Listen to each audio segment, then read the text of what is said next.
नमस्कार दोस्तों, बहुत बहुत स्वागत है मेरे YouTube channel learn with Ruby में। दोस्तों मैं यहाँ पे हिंदी साहित्य की तैयारी करवा रही हूँ जो कि यूजीसी नेट से टीजीटी पीजीटी के लिए समान रूप से उपयोगी है।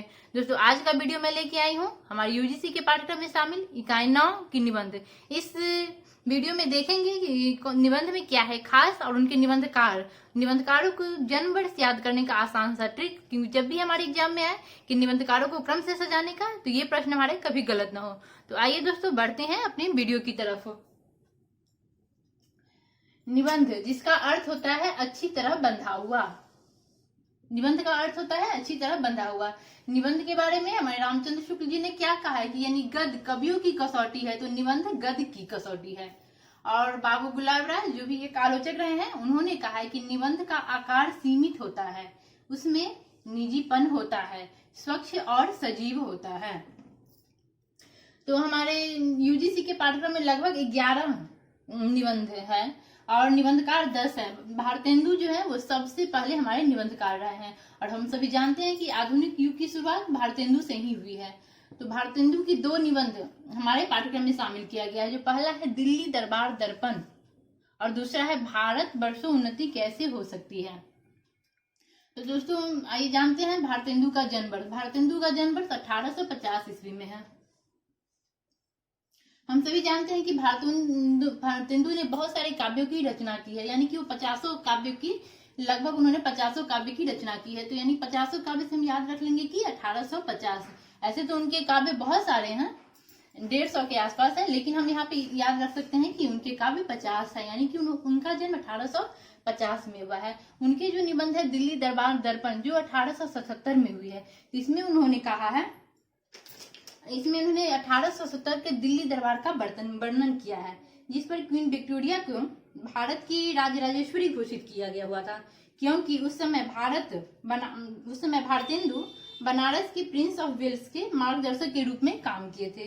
यानी कि इस निबंध में लेखक यह कहना चाह रहे हैं कि इस निबंध में महारानी विक्टोरिया की घोषणा पत्र मिलने से भारतेंदु ने उनका गुणगान किया है। उनको लगा है कि जो ऊंच नीच जाति पाति हमारे हिंदुस्तान में है वो दीवार गिर के जाएगी, जिससे हमारे देश का भला हो जाएगा। महारानी विक्टोरिया का घोषणा पत्र में जो कहा गया था, लेकिन वो घोषणा पत्र सच नहीं होता है, ऐसा नहीं होता है, जिससे भारतेंदु बहुत आहत हो जाते हैं और उन्होंने अपना निबंध लिखा है दिल्ली दरबार दर्पण। उन्होंने अपना इसी पे ध्यान केंद्रित किया है। इनका जो दूसरा निबंध है भारत वर्षों उन्नति कैसे हो सकती है, ये 1884 ईस्वी में आई है। इसमें उन्होंने यूपी में जो बलिया है वहां पे जो दादरी मेला लगा हुआ उस मेले का वर्णन किया गया है। इसमें लेखक ने कुरीतियों और अंधविश्वासों को त्याग कर अच्छी शिक्षा प्राप्त करके आत्मनिर्भर बनने की प्रेरणा दी है। उन्होंने स्वदेशी वस्तुओं को भी अपनाने पर जोर दिया गया है। ये मेन यहाँ पे भारत वर्षों उन्नति कैसे हो सकती है इसमें उन्होंने कहा है। उसके बाद आ जाते हैं जो दूसरे निबंधकार है प्रताप नारायण मिश्र। इनका जन्म 1865 में हुआ है, 1865 में हुआ है। तो इसे हम कैसे याद रखेंगे, 65 से प्रताप, यानी कि भारतेंदु से 15 वर्ष छोटे थे प्रताप नारायण मिश्र। इससे भी हम उन्हें याद रख सकते हैं कि प्रताप जी भारतेंदु से 15 वर्ष छोटे थे। इनका जन्म 1865 में हुआ है। इनका एक निबंध है वो है शिव मूर्ति। इसमें उन्होंने क्या बताया, इसमें उन्होंने बताया है कि मनुष्यों के बीच बैर नहीं होना चाहिए। भारत का शिक्षित वर्ग भारतीयता, भारतीय संस्कृति और भारतीय प्रतीकों के प्रति कितना उदासीन है वही उन्होंने इस निबंध में बताया है दोस्तों। इसके बाद जो हमारे निबंधकार है बाल मुकुंद भट्ट। इनका भी जन्म 1865 में हुआ है। तो 1865 में हमारे 2 निबंधकार हो गए, एक प्रताप नारायण मिश्र और दूसरे बाल मुकुंद भट्ट। इनका जो निबंध है वो है शिव शंभू की चिट्ठी, जो 1903 से 1907 तक भारत मित्र पत्रिका में शामिल किया गया है। इसमें लगभग 10 चिट्ठे हैं। चिट्ठे मतलब पत्र या फिर खत, जो उन्होंने लॉर्ड कर्जन को लिखे हैं। इसमें तो 8 उन्होंने लॉर्ड कर्जन को लिखे हैं और बाकी जो 2 बच जाते हैं वो उन्होंने लॉर्ड मिंटो तथा भारत के सचिव मिस्टर मॉडली के नाम उन्होंने लिखे हैं। ये चिट्ठे उन्होंने खत लिखे, उसी खतों का एक संग्रह हो गया हुआ है जो निबंध के रूप में शिव शंभू के चिट्ठे में शामिल किया गया है। इसमें उन्होंने अंग्रेजी शासक लॉर्ड कर्जन के शासनकाल में भारतीय जनता का जो दुर्दशा था उसका वर्णन उन्होंने शिव शंभू के चिट्ठे में किया है। उसके बाद जो हमारे निबंधकार हो जाते हैं रामचंद्र शुक्ल, ये बहुत ही प्रसिद्ध है और एक प्रमुख हमारे आलोचक भी रहे हैं। इनका जन्म 1884 में हुआ है, 1884 में हुआ। तो इन्हें कैसे याद रखेंगे? हम सभी जानते हैं कि रामचंद्र जी यानी कि हमारे जो भगवान राम है उन्हें 14 वर्ष की सजा हुई है, तो यहाँ उन्हें हम 14 से 84 याद रख सकते हैं। ये रामचंद्र शुक्ल जी का जन्म 14 वर्ष से यानी कि 14 से 84 में हुआ है, 1884 में हुआ है। और दोस्तों हम एक ये भी याद रख सकते हैं कि जब रामचंद्र जी का शुक्ल जी का जन्म हुआ 1884 में, तभी भारतवर्ष उन्नति कैसे हो सकती है, यानी कि तभी से भारतवर्ष उन्नति करने लगा, यानी कि ये अभी 1884 में है। दोस्तों इसी प्रकार के कुछ टिप्स से आप इन्हें याद रख सकते हैं, जबकि जब भी आपके प्रश्न है तो आपके प्रश्न कभी गलत ना हो। दोस्तों तो इनका जो निबंध है कविता क्या है, कविता क्या है, जो 1909 में सरस्वती पत्रिका में शामिल किया गया है और बाद में 1939 में चिंतामणि जो उनके निबंध का जो संग्रह है यानी कि चिंतामणि भाग 1 में इस निबंध को शामिल किया गया है, कविता क्या है। यानी कि जो भी अगर हमारे प्रश्न है कि कविता क्या है, निबंध कब आया है, तो ये 1909 में आया है, इसमें सरस्वती पत्रिका में ये निबंध आया है। इनमें उन्होंने कहा है कि कविता मनोवेगों को उत्तेजित करने का एक उत्तम साधन है। यदि क्रोध, करुणा, दया, प्रेम आदि मनोभाव मनुष्य के अंतःकरण से निकल जाए तो वो कुछ भी नहीं कर सकता है। रास और भाव को कविता का प्राण उन्होंने माना। इन्होंने कविता की व्याख्या की है कि कविता क्या है।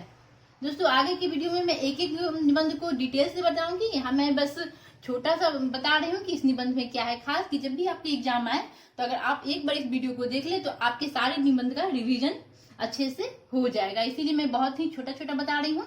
उसके बाद जो हमारे निबंधकार हो गए हैं हजारी प्रसाद द्विवेदी। हजारी प्रसाद द्विवेदी जी का जन्म 1907 ईस्वी में हुआ है। मैं पहले की वीडियो में भी बता चुकी हूँ कि 1000 साल से जब कोई परंपरा या रीति रिवाज चली आती है 1000 साल, तो हमें इसे 1000 साल याद नहीं रखना है, हमें इन्हें 1000 याद रखना है, यानी कि 1007। हजारी प्रसाद द्विवेदी जी का जब जन्म हुआ है तो 1907 में 1007। इनके जो निबंध है नाखून क्यों बढ़ते हैं, नाखून क्यों बढ़ते हैं, जो इनका निबंध संग्रह है कल्पलता जो 1951 में आई है उसमें यह निबंध शामिल है, नाखून क्यों बढ़ते हैं। दोस्तों इनकी बेटी एक दिन पूछती है कि मैं बार बार अपने नाखून काट लेती हूँ और ये बार बार नाखून क्यों बढ़ते हैं। उन्हीं से इनको प्रेरणा मिली, इन्होंने निबंध लिखा कि नाखून क्यों बढ़ते हैं। इन्होंने इसमें बताया है कि नाखून रखना पशुता का प्रतीक है और उनका काटना मनुष्यता की निशानी है, यानी कि नाखून अस्त्र है, लेकिन जब हम इसे काट लेंगे तो ये हमारे भीतर जो मनुष्यता है वो उसकी निशानी हो जाती है। नाखून क्यों बढ़ते हैं। उसके बाद जो हमारे निबंधकार है विद्या निवास मिश्र। इनका जन्म 1926 ईस्वी में हुआ है, 1926 ईस्वी में हुआ है। इसे कैसे याद रखेंगे? दोस्तों हम सभी के जीवन में विद्या बहुत ही महत्वपूर्ण होता है, विद्या और धर्म बहुत ही खास होता है, यानी खास होता है, इनकी स्पेशल होता है। तो हम इसे याद रख सकते हैं कि ये विद्या और धर्म हमारे जिंदगी में बहुत ही स्पेशल 26 होता है, जो कि एक फिल्म है स्पेशल 26। स्पेशल 26 में क्या गया? विद्या और धर्म। विद्या से विद्या निवास मिश्र और धर्म से धर्मवीर भारती। इन दोनों का जन्म 1926 ईस्वी में हुआ है, यानी कि हमारे जिंदगी में विद्या और धर्म बहुत ही महत्वपूर्ण है, बहुत ही स्पेशल है, यानी कि स्पेशल 26। तो इस तरह हम दो लेखक का नाम याद रख सकेंगे, विद्या निवास मिश्र और धर्मवीर भारती, यानी कि 1926। ये दोनों बहुत ही स्पेशल है, स्पेशल 26। इनका जो निबंध है मेरी राम का मुकुट भींग रहा है, जो 1974 ईस्वी में आई है।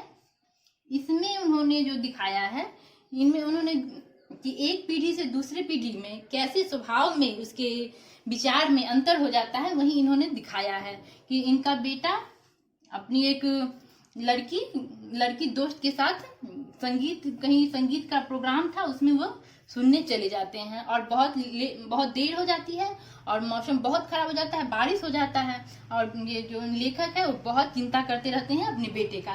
तभी उन्हें ध्यान आता है कि जिस प्रकार मैं चिंता कर रहा हूँ उसी प्रकार वो अपनी दादी से सुने हुए थे कि जब रामचंद्र जी वनवास चले जाते हैं तो कौशल्या माता कैसे उनके लिए परेशान हो रही थी, उन्हीं का उन्होंने ये जिक्र किया है कि मेरे राम का मुकुट भींग रहा है, जो 1974 ईस्वी में आई है। उसके बाद जो हमारे निबंधकार है अध्यापक पूर्णश्री। इनका जन्म 1881 में ईस्वी में हुआ है। इसे कैसे लिखेंगे याद? अध्यापक पूर्णश्री, सिंह मतलब शेर, दोस्तों शेर क्या होता है, जंगल में अकेला होता है, राजा होता है, यानी कि वो अकेला ही सब पे भारी पड़ता है। अकेला मतलब, अकेला से हम याद रख लेंगे 1881। अध्यापक पूर्ण सिंह का जन्म कब हुआ था, तो 1881। सिंह है तो सिंह अकेला होता है, तो इसलिए 1881 याद रख लेंगे। इनका जो निबंध है वो मजदूरी और प्रेम बहुत ही प्रसिद्ध है, बहुत ही अच्छा है। इसमें उन्होंने बताया है कि एक गरेड़िए का जीवन कैसा होता है, और फिर किसान जो हल चलाता है उसका जीवन कैसा होता है, और एक मजदूर का मजदूरी कैसा होता है, इस सब में उन्होंने ये बताया है। उसके बाद जो हमारे आ जाते हैं कुबेरनाथ राय। कुबेरनाथ राय का जन्म 1933 ईस्वी में हुआ था। इसे हम कैसे याद रखेंगे दोस्तों, कुबेर मतलब होता है खजाना, जैसे कहते हैं कि कुबेर का खजाना है, तो उसमें 3 चीज बहुत महत्वपूर्ण होता है, जैसे सोना, चांदी, हीरा, या फिर पन्ना, जवाहरात, मोती, ये 3 का होता है। कोई भी खजाना का बात आता है तो या तो बोलते हैं सोना, चांदी, हीरा, या फिर हीरा, पन्ना, जवाहरात, यानी कि 3 का मेल हो जाता है। तो ये 3 की मेल से बन जाता है 33, यानी कि कुबेरनाथ राय का जन्म 1933 में हुआ था। कुबेर मतलब खजाना, और खजाना की जब भी बात आती है तो हम या तो सोना, चांदी, हीरा की बात करते हैं, या फिर जवाहरात, पन्ना और मोती की बात करते हैं, यानी 3 की ही बात करते हैं। तो 3 से बन जाएगा 1933। दोस्तों मैं यहाँ पे उन्हीं टिप्सों को बता रही हूँ कि जिसे मैंने फॉलो करके सिर्फ 3 से 4 घंटे पढ़ाई करके मैंने कैसे अपना नेट का एग्जाम निकाला है। उन्हीं टिप्सों को मैं यहाँ पे बता रही हूँ कि ताकि आपको भी अपनी तैयारी में बहुत मदद मिल सके, और आप भी अपना सपना यानी कि नेट जेआरएफ के एग्जाम को पास कर सके। तो इनका जो निबंध है वो है उत्तरा फाल्गुनी के आसपास। उत्तरा फाल्गुनी के आसपास 1974 ईस्वी में आई है। इसमें उन्होंने, लेखक ने अपने जीवन की अवस्थाओं को, माने मनुष्य के जीवन की अवस्थाओं का यहाँ पे उन्होंने वर्णन किया है। ये विषाद युग में सम्मिलित है। ये जो है एक विषाद युग इनका निबंध संग्रह है, उसमें ये सम्मिलित है। इसमें उन्होंने उत्तरा फाल्गुनी जो वर्षा ऋतु का अंतिम नक्षत्र होता है, इन्होंने उसमें वर्णन किया है कि उत्तरा फाल्गुनी नक्षत्र को जीवन की अवस्थाओं से रूपायित किया है उत्तरा फाल्गुनी के आसपास में। उसके बाद जो हमारे निबंधकार हो जाते हैं विवेकी राय। विवेकी राय का जन्म 1924 ईस्वी में हुआ है। दोस्तों इनको कैसे याद रखेंगे, यानी कि जब भी हम कहते हैं कि अपने विवेक को, यानी कि अपनी बुद्धि को चारों तरफ लगाना चाहिए, चारों तरफ दौड़ाना चाहिए, तो विवेक को चारों तरफ दौड़ाना चाहिए, तो हो जाएगा 24, चारों तरफ से 24 हो जाएगा 1924, यानी कि विवेक का कब हो गया 1924 से में विवेकी राय का जन्म है। तो हमें अपने विवेक यानी बुद्धि को चारों तरफ लगाना चाहिए, तो ये 1924 ईस्वी हो जाएगा। इनका जो निबंध है उठ जाग मुसाफिर, जो 2012 ईस्वी में आया है। इसमें लेखक ने गांव के सौंदर्य को बताया है। इसमें सिर्फ गांव के सौंदर्य का ही वर्णन उन्होंने इस निबंध में किया है। उसके बाद अंतिम जो हमारे निबंधकार हो जाते हैं नामवर सिंह। नामवर सिंह का जन्म 1921 ईस्वी में हुआ है। नामवर सिंह का जन्म 1921 ईस्वी में हुआ है। इसे आप ऐसे ही याद कर लेंगे कि 1921 से नामवर सिंह, यानी कि 21 नामों वाले, किसी का नाम है तो 21 नाम रखे हुए हैं, यानी कि 21 नाम है किसी का तो वो नामवर सिंह है। इनका जो निबंध है संस्कृति और सौंदर्य, इसमें उन्होंने हजारी प्रसाद द्विवेदी जी का एक निबंध है अशोक का फूल, उसको लेके उन्होंने यहाँ पे उन्होंने बताया है कि उसमें सौंदर्य एवं संस्कृति के संबंधित दृष्टिकोण है। सच कहा जाए तो आर्य संस्कृति की शुद्धता के अहंकार पर चोट करने के लिए ही अशोक का फूल लिखा गया है, प्रकृति वर्णन के लिए नहीं। यहाँ पे उन्होंने आलोचना की है कि जो हजारी प्रसाद द्विवेदी जी का जो निबंध है अशोक का फूल, उसमें आर्य संस्कृति की शुद्धता के अहंकार पर चोट करने के लिए ही अशोक के फूल को लिखा गया है, प्रकृति वर्णन के लिए नहीं। दोस्तों ये जो पंक्तियां हैं कि आर्य संस्कृति की शुद्धता के अहंकार पर चोट करने के लिए ही अशोक के फूल को लिखा गया है, प्रकृति वर्णन के लिए नहीं, ये प्रीवियस ईयर में आया गया हुआ और ये पूछा गया है कि ये किस निबंध का है, तो ये संस्कृति और सौंदर्य का था। दोस्तों अगर आपको मेरा ये प्रयास अच्छा लगा रहा है तो प्लीज कमेंट में बताइए, और किस यूनिट पे आपको इस टाइप का वीडियो चाहिए ये भी हमें कमेंट में बताइएगा। अगर आपको मेरा ये प्रयास अच्छा लग रहा है तो प्लीज मेरे चैनल को सब्सक्राइब कीजिए, लाइक कीजिए और अपने दोस्तों के साथ शेयर कीजिए। मेरे साथ बने रहने के लिए बहुत बहुत धन्यवाद दोस्तों। घर में रहिए, स्वस्थ रहिए।